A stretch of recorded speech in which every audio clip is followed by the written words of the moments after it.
The huge tax benefits of Social Security. All right, so I was working these couple yesterday from Louisiana. Leaving Louisiana in the broad daylight. They're not leaving Louisiana. They're born and bred, and they're staying in Louisiana. And we're just going over some financial planning stuff for them. They got a couple years yet to work, and they're doing fine. We got to talk about Social Security, and I made a point. I said, man, it's weird. I just got on my feed this video from some guy in a car. I don't know who he is. I'm sure he's all right, but he says, definitely take Social Security at 62. And I had watched the video because I just don't care, like whatever. And but I must have got that on Friday or Saturday and had like 75,000 views. And then I got it like yesterday on my feed. It had like 150,000 views. I was like, what is going on? I was like, why is YouTube promoting this so much? It's weird to me. And that's okay. And then I asked my man, we'll call him Rick. I said, Rick, he said, yeah, he's got the same video. And he basically said, basically what he was saying about that video was that you take Social Security at 62 because they're running out of money. Okay. Anyway, so the point being, what I want to show you here is this idea of taking at 62. There are some people who should take it at 62. I was dealing with these folks up in Hawaii. Had a late child, and the husband is basically 64. I said, man, your kid's 9 years old. You might as well take it early, dude. You know what I'm saying? You get the benefit for the kid until he's, 18? And that's a pretty significant benefit, man. You know what I'm saying? The kid will get half of his PIA. So let's just go real quick, a brief tutorial. So a PIA, the primary insurance amount, that is the amount you're going to get at your FRA, which is your full retirement age. Your full retirement age, if you're born in 1960 or later, is 67. Your full retirement age, if you're born before 1960, will be 66 and some months. All right, so we're going to say 67 for simplicity. So your FRA is your full retirement age. All right, that is when your PIA, in this case we'll say Rick's PIA, his primary insurance amount, is the amount of money you get at your full retirement age. You can take Social Security before your FRA, but then your PIA, then you're going to get a reduction to your PIA. Your PIA will stay the same. Your primary insurance amount is the same, but the amount of benefit you get will be reduced from that PIA. I hope that makes sense. This won't change. $3,000 is your PIA. If you take Social Security at 62, it'll be reduced by, 25%. I can't remember off the top of my head. From your PIA. If you take Social Security at 70, it'll be increased by 24% above your PIA.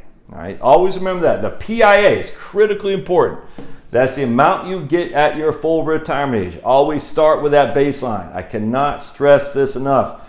Don't go into a software and say, my benefit at my PIA is $3,000 a month. I'm going to take it at 62. That's I'm going to get $3,000 a month. It doesn't work like that, man.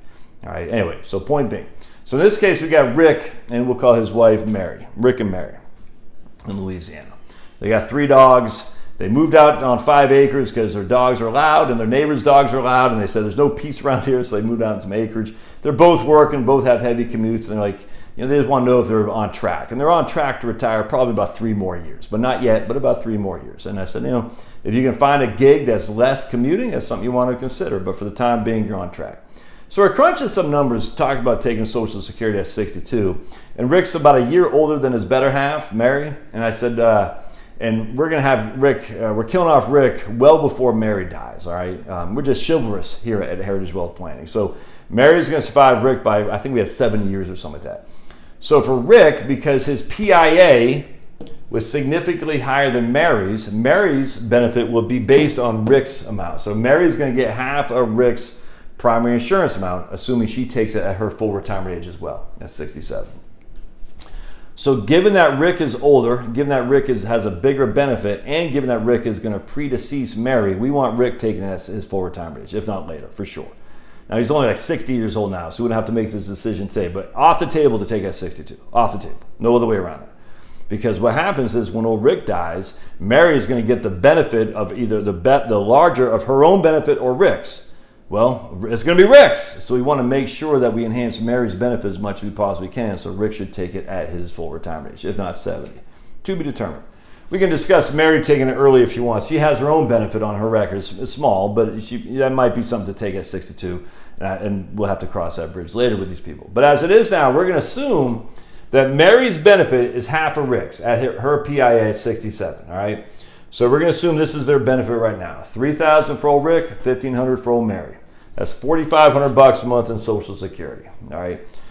So that's what we're going to go with. All right. So I want to show you why the tax benefits. You cannot just look at taking it early versus taking it later. You've got to look at the tax benefits too. All right. So here, Rick and what's her name, Mary, they need about $75,000 a year. All their debts will be paid off once they hit retirement.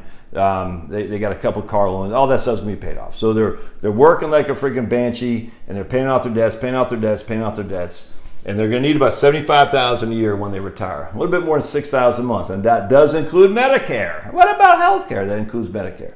So they're gonna need a little bit more than $6,000 a month. If we wait until their full retirement age at 67, their benefit's $4,500 a month. That's times 12. That's $54,000 a year. All right, $54,000 a year is what they'll get from Social Security at their FRA, the full retirement age.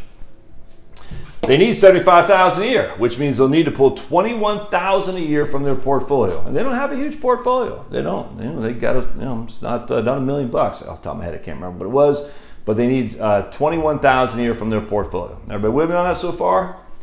So what we do is we got to figure out what is our taxable amount of Social Security to figure out what our taxes are on this income stream. $54,000 from Social Security, $21,000 from their portfolio. What is the ultimate taxes they're going to pay? And it's freaking nuts how low it is. So what we do is we take their Social Security benefit, which is $54,000, divide by 2, and add any other income. That would be even tax-exempt interest income, by the way. In this case, they don't have any tax-exempt interest. It's all in a 401k IRA, so it's going to be $21,000 as a distribution from their IRA. So they take Social Security, half that is $27,000, plus their $21,000 they're going to pull from their IRA. That gives them a provisional income of $48,000. All right. Now again, provisional income is just to determine how much of your Social Security is subject to taxation. Has nothing to do right now with your 1040 tax. It's just how much of your Social Security is subject to taxation. So we take $48,000. Now they're married filing jointly, which means the first $32,000 of their provisional income, you use a big fat goose egg. There's no taxes whatsoever on your first $32,000 of Social Security provisional income, none. The next $12,000 between $32,000 and $44,000, half of that amount is subject to taxation, all right? And that's $6,000. So the first 32, nothing. The next 12, half of that is $6,000, and anything above $44,000, 85% of that is subject to taxation. Well, here they only got $48,000, so they only have $4,000 above $44,000. 4,000 times 0.85 is $3,400, man. So $9,400 of their $54,000 of Social Security is subject to taxation. Just subject to taxation, not tax, subject. 94 divided, geez Louise and blue cheese, divided by 54,000. That's 17% of their Social Security. Can you all see that? I guess not, huh? Well, anyway, trust me, so there we go. Something like that. 17% of their Social Security is subject to taxation. All right. So now what we do is we got to go to our 1040. We got to say, okay, we got to figure out what our AGI is. So what we do is we take that $9,400, we pull it over here, we add that to our IRA distribution, which is $21,000. We add these two numbers up, our taxable Social Security amount plus our IRA distribution. That gives us an AGI, adjusted gross income, of $30,400. All right. Now, AGI also hasn't had his standard deduction taken out. So we take out our standard deduction. I can't remember off the top of my head, but married finally jointly over the age of 65, I think it's like $28,000, something like that. In this case, it's really, we're talking pennies here. We're going to have a standard deduction of $28,000. $30,400 is the AGI. Standard deduction is $28,000. Taxable income is $2,400. They're in a 10% tax bracket. They're going to pay $240 of taxes on $75,000 of income. $240 of taxes on $75,000, 75. So $240. I should have got my other calculator. That is an effective tax rate of 0.0032, less than 1%, 1/3 of 1%. That's taxation on Social Security. So if we were to make this more taxable, what we'd do, we'd decrease this. I'm not going to do it here. I'll do it in another video. We decrease the amount of Social Security. We'd take that, what is it, 30? I can't remember. It's 30%. How much is it reduced? 7.5% a year. I think it might be 32%. So we'll just, for simplicity, we'll take that 4,500, times that by 0.68. That'd be 3,000 a year as opposed to 40 a month, as opposed to 4,500. So now instead of 54,000, let me just do that in a different video. So I want to show you the difference that if we actually take Social Security early and pull money from our 401k more, you're going to pay a whole lot more in taxes. And remember, we want to be poor on paper. We don't want Sniffy Joe sniffing around you, dude. We don't want him sniffing around you with this freaking 85,000 of AR-15 armed IRS agents who are busting into gun dealerships in Montana. We don't want any of that. We want to look poor on paper. And the way to look poor on paper is to maximize Social Security.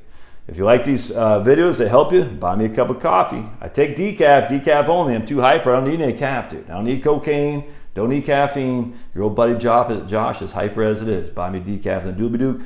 You can sign up for the newsletter as well. I get political in my newsletter, my email list. So if you don't like politics, you don't like talking about Jesus, don't sign up. I don't want you. It's cool. You can watch my videos and you can throw freaking darts at me. Don't sign up on my email list because there's no reason to waste your time if you don't want to be hearing about that stuff. But anyway, so sign up for my email list if that's okay. If you're okay, I'll say, I don't like to hear about Jesus. Oh my goodness. Because if loving the Lord is wrong, I don't want to be right. We'll see you.